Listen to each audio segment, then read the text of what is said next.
اب ایک بہت ہی اہم آیت نمبر 106 سورۃ النحل، من کفر باللہ من بعد ایمانہ الا من اکرہ وقلبہ مطمئن بالایمان۔ اس آیت میں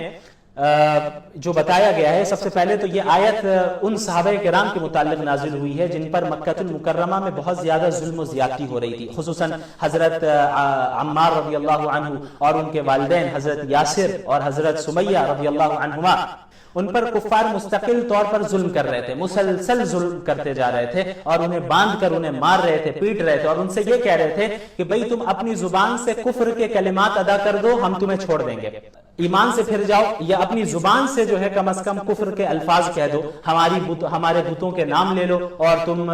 کفریہ کلمات کہو، شرکیہ کلمات کہو، ہم تمہیں چھوڑ دیں گے۔ لیکن حضرت عمار، یہ حضرت یاسر رضی اللہ عنہ اور حضرت سمیہ رضی اللہ عنہ نے مانا نہیں، وہ مار کھاتے رہے، ان پر ظلم ہوتا رہا اور وہ برداشت کرتے رہے اور کفاروں سے کہتے رہے کہ جو ہے اپنی زبان سے کفریہ کلمات نکالو، لیکن وہ نہیں مانے، اور اسی حال میں انہیں شہید کر دیا گیا۔ حضرت یاسر کو بھی شہید کر دیا گیا، اور حضرت سمیہ کو تو 2 اونٹوں سے باندھ کر 20 سے ان کے پورے جسم کو چیر کر 2 حصوں میں کر دیا گیا، اور یہ دونوں حضرات اسلام کے پہلے شہداء ہیں۔ اور کس طرح انہوں نے عظیمت پر عمل کیا کہ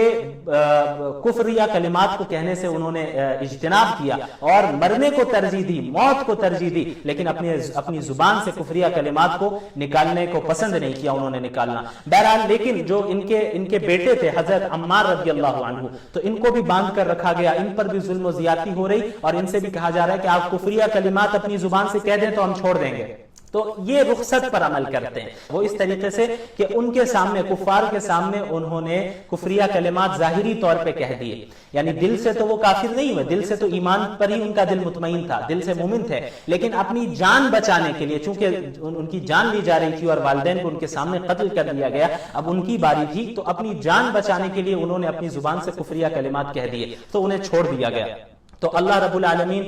کی طرف سے یہ آیتیں نازل ہوئی، وہ آئے محمد رسول اللہ صلی اللہ علیہ وسلم کے پاس اور اپنا پورا واقعہ بتایا، تو یہ آیت نازل ہوئی جس میں اللہ تعالیٰ نے فرمایا کہ اگر ایسا شخص جو مجبور ہو جائے کفریہ کلمات کہنے پر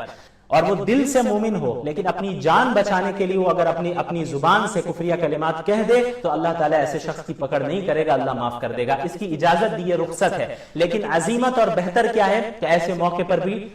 ڈٹ کر اور جم کر رہا جائے اور کفریہ کلمات نہ کہے جائے، اگرچہ جان چلی جائے۔ آج بھی ہم دیکھتے ہیں ملک ہندوستان میں کس طرح مسلمانوں پر ظلم و زیادتی ہوتی ہے،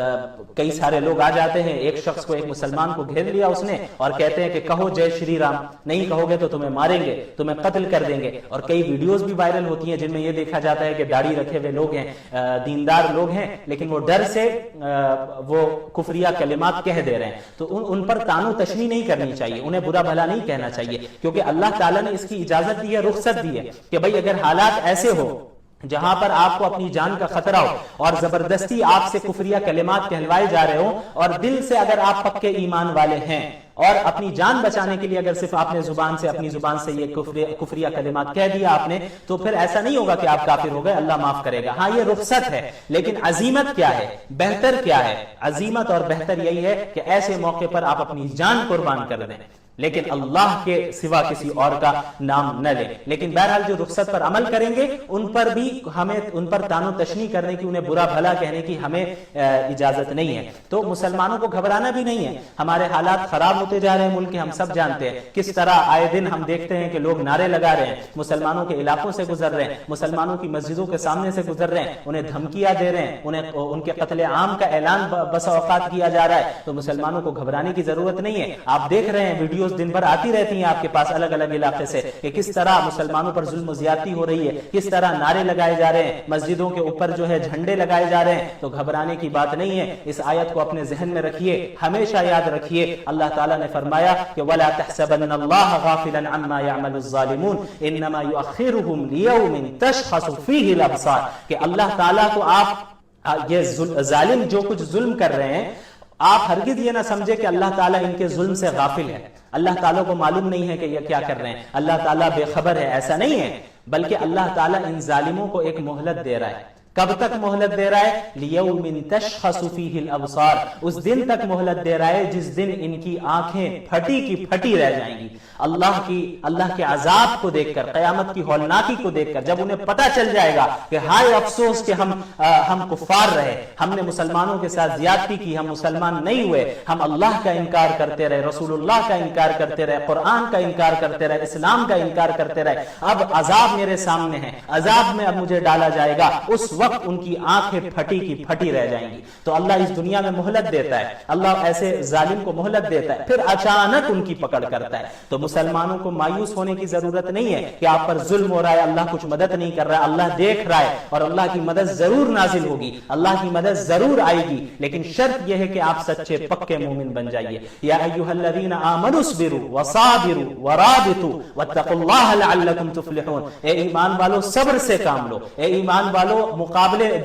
دشمن کے مقابلے میں جمے رہو، ڈٹے رہو، بہادری کے ساتھ رہو، اپنے حدود کی حفاظت کرو اور اللہ کا تقوی اختیار کرو تاکہ تم کامیاب ہو سکو۔ ہم یہ پوچھتے ہیں کہ بھئی آج حالات خراب ہو رہے ہیں، ہمیں کیا کرنا چاہیے؟ تو یہ جو آج ہمارے حالات ہے کوئی نئے حالات نہیں ہیں، یہ حالات پہلے بھی آئے۔ مکہ المکرمہ میں مسلمانوں کے ساتھ جو معاملات ہوئے وہ وہی معاملات آج ہمارے ساتھ ہو رہے ہیں۔ حضرت عمار، حضرت یاسر، حضرت سمیہ کے ساتھ جو حالات پیش آئے وہی ہمارے ساتھ آ رہے ہیں۔ تو ہمیں پریشان نہیں ہونا ہے کہ بھئی ان حالات میں ہمیں کیا کرنا ہے۔ آپ کو وہی کرنا ہے جو عمار نے کیا، آپ کو وہی کرنا ہے جو یاسر نے کیا، آپ کو وہی کرنا ہے جو سمیہ نے کیا، آپ کو وہی کرنا ہے جو ابو بکر و عمر، عثمان و علی نے کیا رضی اللہ عنہم اجمعین، کہ اپنے دین پر جمے رہیے اور کہہ دیجئے کہ ہم لا الہ الا اللہ کے قائل ہیں، اور ہم ذرا بھی اپنے اسلامی عقائد میں اور اسلامی اور دینی تشخصات میں ہم بالکل بھی کوئی کمپرومائز نہیں کریں گے، ہم اسلام میں کوئی کمپرومائز نہیں کریں گے، اللہ کا جو حکم ہے ہم اسے فالو کریں گے، اپنی اذان کے ساتھ رہیں گے،